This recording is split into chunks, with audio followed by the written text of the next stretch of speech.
ये कहानी है दो दोस्तों की और उनकी दोस्ती की शुरुआत हुई थी अभी कुछ दिन पहले हॉस्पिटल के कमरे से, जहां पर वो दोनों एडमिट थे। तो दोनों में से जो एक था उसको अभी कुछ दिन पहले एक पैरालिसिस का अटैक आया था, जिसकी वजह से गर्दन के नीचे की उसकी पूरी बॉडी पैरालाइज हो गई थी और वो अपनी एक उंगली तक नहीं हिला सकता था।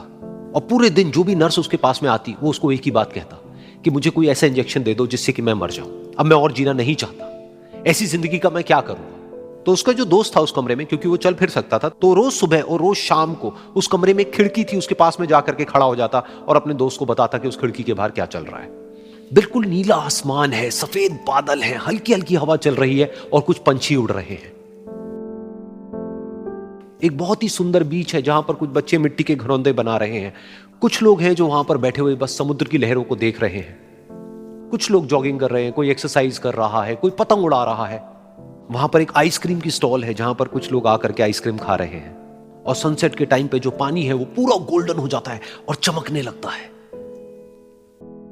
तो शुरू में तो जब उसने वो सब बताना शुरू किया तो उसके दोस्त के ऊपर ज्यादा असर नहीं हुआ, लेकिन धीरे धीरे उसके अंदर जीने की चाह जागने लगी। अब वो सुबह का इंतजार करने लगा कि जल्दी से सुबह हो और मेरा दोस्त मुझे बताए कि आज यहां पर क्या हो रहा है। कुछ दिन तक ऐसे ही चलता रहा।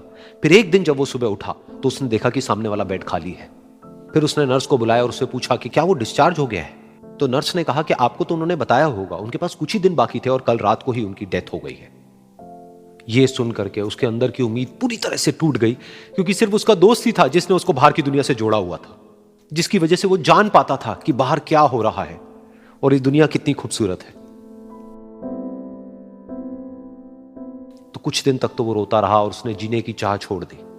लेकिन दूसरी ही तरफ से उसके अंदर कहीं ना कहीं एक नई चाह पैदा हुई कि काश मरने से पहले एक बार मैं खुद अपनी आंखों से देखूं इस खिड़की के बाहर कि दुनिया कैसी है।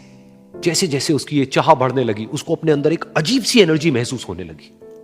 और फिर एक दिन उसने अपनी पूरी ताकत लगा दी और किसी तरीके से वो बेड से नीचे गिरा और पकड़ पकड़ करके किसी तरह से उस खिड़की तक पहुंचा।